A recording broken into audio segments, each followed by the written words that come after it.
So usually when we think about a ledger, there's this expectation of perfect cold precision. Absolutely. It's the language of math. Exactly. You look at the columns, you line up the debits against the credits, and the numbers just balance out perfectly. An accountant can point to the bottom line and just say, there is the absolute truth. It's clean. It's totally visible.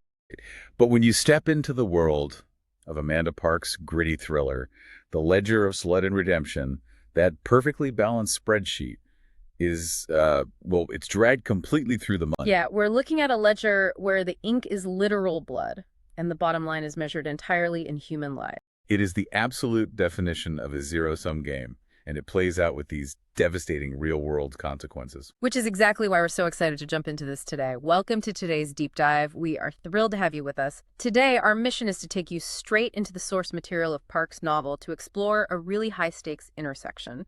We're looking at the exact point where street-level violence collides with white-collar corporate corruption. Yeah, we are going to examine the anatomy of a conspiracy, the illusion of control, and ultimately the devastating personal cost of vigilante justice. So let me set the scene for you. Picture a foggy, rainy 3:15 a.m. in North Philadelphia. Hidden on the third floor above this quiet 24-hour laundromat called Kwan's 24-Hour Express is an unmarked steel-reinforced door, and it leads to a place called The Vault. Which is a high-stakes, invite-only underground gambling room. It's an ecosystem that exists entirely off the grid, insulated by its own brutal set of rules, where hundreds of thousands of dollars in illicit cash are just, changing hands. Right. And sitting in the shadows down the block from this laundromat, inside a silver sedan with the headlights killed, is our protagonist, a young guy named Malachi. But this isn't a standard robbery. No, not at all. Malachi is there to clear the name of his brother, Travis, who is currently sitting in a maximum security prison for a crime he did not commit.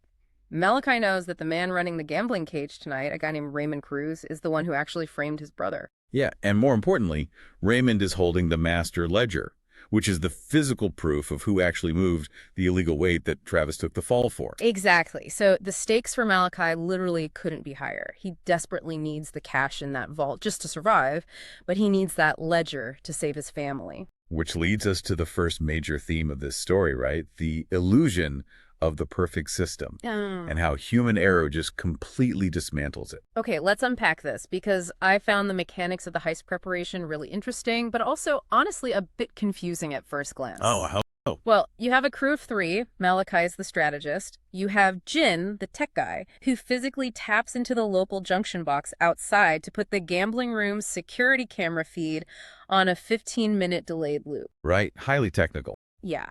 And then you have Terrell, this massive guy who is purely the muscle. But here is where I need you to help me out. Jin executes this incredibly quiet, stealthy hack on the cameras. But then, to actually get inside, Terrell uses a heavy hydraulic breaching tool to literally blow the steel door off its hinges. Yeah, which is deafening. Right. So why bother with the quiet tech hack if you were just going to immediately announce your presence with a small explosion? It seems totally contradictory, right? But it actually comes down to understanding the mechanics of emergency response times. If you just smash a camera or let a digital feed go black, an automated alarm instantly pings a private security dispatcher. And they route the police. Exactly. But by looping the camera feed, the dispatcher still sees an empty, quiet hallway. They're completely unaware anything is wrong. Now, yes, blowing the physical door off its hinges is incredibly loud. I mean, it's a hydraulic charge. Right, but in a gritty industrial neighborhood at 3:15 in the morning, relying on a random neighbor to wake up, figure out what the noise was, and actually call 911 that buys you time. They traded digital immediacy for physical chaos. Wow, so they bought themselves a crucial 10-minute window before the police even know a crime is happening. Exactly. They were managing the response window. That makes so much sense. But man, the second they breach that door, it is pure chaos. Malachi zeroes in on the cage, shatters the reinforced window with a crowbar, and grabs the master ledger. But the guard inside the cage, a stocky guy named Marcus Collins, he reaches for a hidden shotgun. And Terrell doesn't even hesitate. He fires a heavy .45 caliber round, killing the guard instantly. It just turns into a bloodbath in a matter of seconds. And Raymond Cruz, the house manager who actually framed Malachi's brother, is cornered. He's begging for his life, promising to stay quiet. But Malachi knows the brutal reality of the world he's operating in. If Raymond lives, the cartel that backs the gambling room, finds out who hit them by sunrise. Yeah, there's no way around it. So Malachi just says, no witnesses, and Terrell brings the steel crowbar down on Raymond's skull. They pack up $90,000 in cash, grab the ledger, and just run. What's fascinating here is what this violence actually communicates to the police later. When detectives arrive on the scene, they don't see a professional hit. Because a professional cleaner is surgical, right? Exactly. They use suppressed weapons, they minimize the mess, but the detectives look at the sheer overkill here, using a blunt instrument to crush a skull, and they immediately know this was driven by deep personal leverage. It was emotional. Very. The crew didn't leave a clean room. They left a message of revenge. And they also left a fatal piece of evidence. Which brings us to the human flaw. I like to think of this heist like a corporate IT network. You can spend millions of dollars building an impenetrable firewall, setting up two-factor authentication, encrypting all your data. Right. Perfect system. Yeah, but the entire system is completely compromised if one employee leaves the map admin password written on a sticky note attached to their monitor. Oh, that's such a good analogy. Right. And in this story, the sticky note is a dropped lighter. Well, the adrenaline crash is a very real physiological response. Once the immediate threat is over, the body just dumps all that tension and your fine motor skills degrade. That is exactly what happens. They get back to the getaway car, the adrenaline starts fading, and Malachi reaches into his pocket for a vape pen to steady his nerves. He has no idea that as he pulls it out, a custom silver Zippo lighter slips out of his pocket and wedges deep under the driver's seat. Oh, man. And it's a gift from his sister, deeply engraved with his exact initials, MAV Malachi Austin Vance. Leaving an engraved piece of personal property at a double homicide is just catastrophic. And it really transitions the story into its second major phase, where the mechanics of the criminal underworld start colliding with forces completely outside of their control. Because the crew takes their silver sedan to an auto detailing shop on Hunting Park Avenue to strip it and torch it. And I really want you, the listener, to appreciate the irony of what happens next. You have this intense, violent, high-stakes revenge plot, and it gets entirely derailed by the weather. Yeah, it's just wild. It is pouring rain in Philadelphia. Jin tries to destroy the car, but the rain actually puts the fire out before it can fully consume the interior. Which is just the worst luck possible for them. Seriously. So when the police find the abandoned car just a few blocks away, the forensic techs are able to pull that silver Zippo lighter right out of the seat tracks. Detectives Vance and Lynn run the initials, connect Malachi to his brother's arresting officer, who was Raymond Cruz, and suddenly the police are hunting them. And while the police are closing in, Malachi is examining the master ledger they stole. He finds a small, gold-embossed seal stamped into the bottom corner of the letter binder. It's a stylized iron anvil with the initials LS. Which stands for Liberty Structural. And this is where the narrative completely opens up. Malachi realizes that the puppet master behind everything is his own former boss, the CEO of Liberty Structural, a man whose name is also Marcus Collins. Ironically echoing the name of the guard they literally just killed. Yeah. The CEO was using Raymond's underground gambling den to launder off-the-books union payoffs. When Malachi's brother, Travis, who worked as an auditor, stumbled onto the laundering, the CEO ordered Raymond to plant 5 kilos of narcotics in Travis's trunk to silence him. So I want to pause here because I need you to explain the mechanics of this. How does a wealthy corporate CEO use a smoky third-floor gambling den in North Philly to launder money?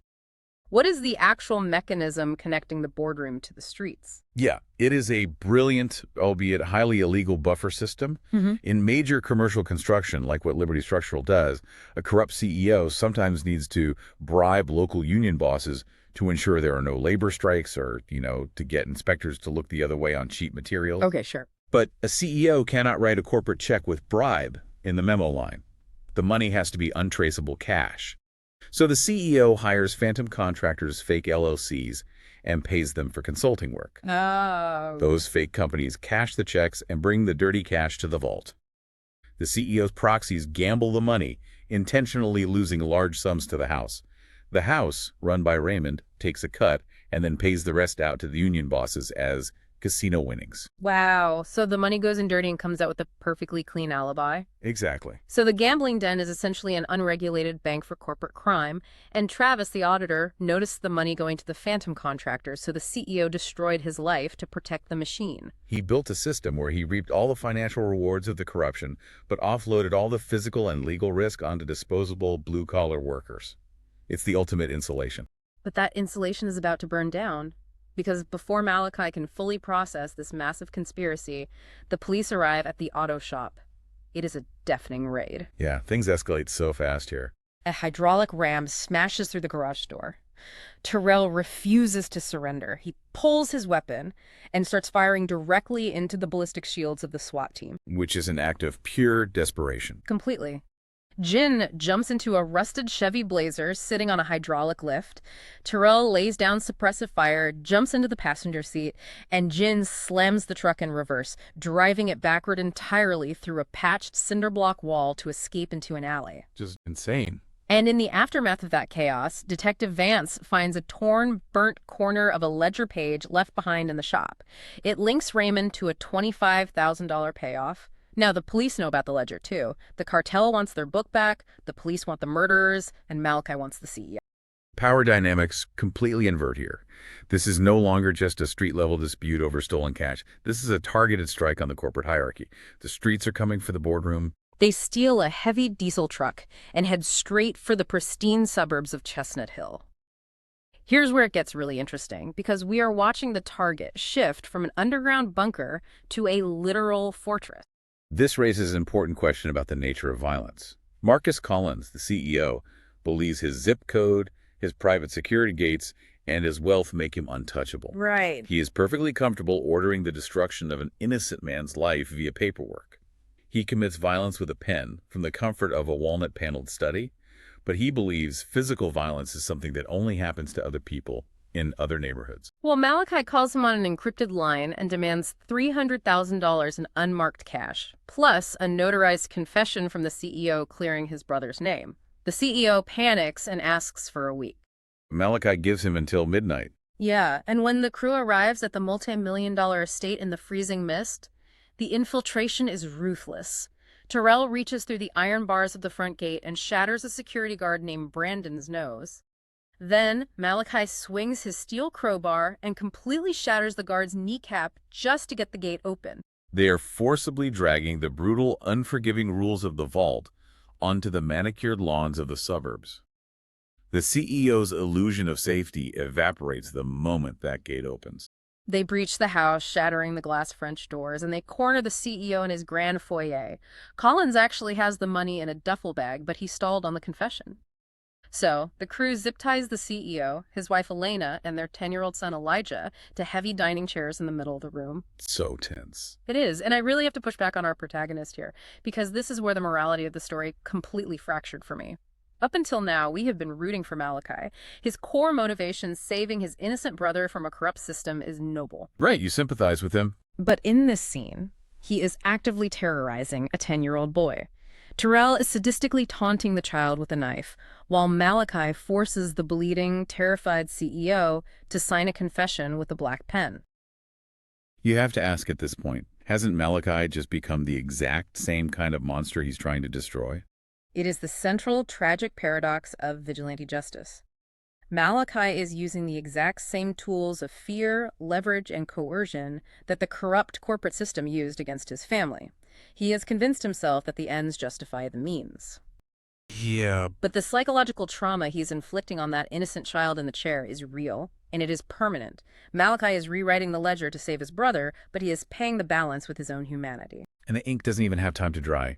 The police scanners go crazy, the tactical units have tracked them to the estate, the standoff cannot last, and the physical breach of the house heavily mirrors the legal and moral consequences that are about to crash down on everyone. Because the police are not there to negotiate a hostage situation, they are there to neutralize a severe armed threat.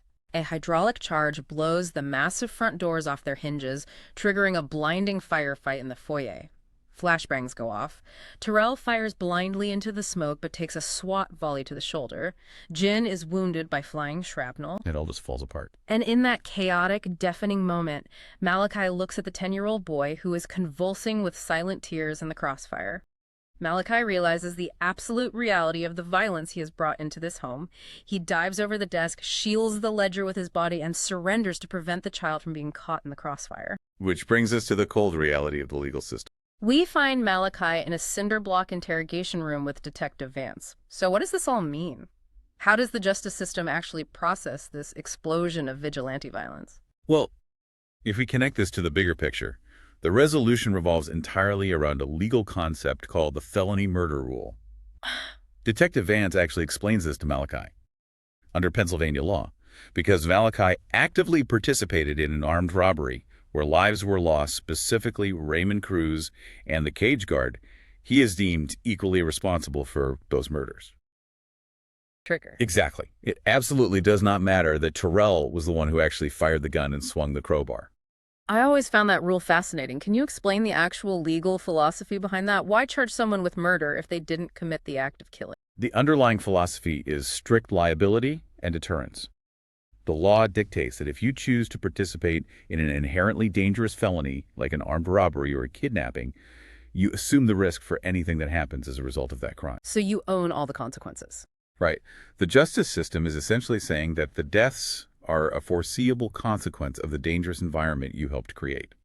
The goal is to deter people from committing felonies in the first place by drastically raising the stakes for every single accomplishment.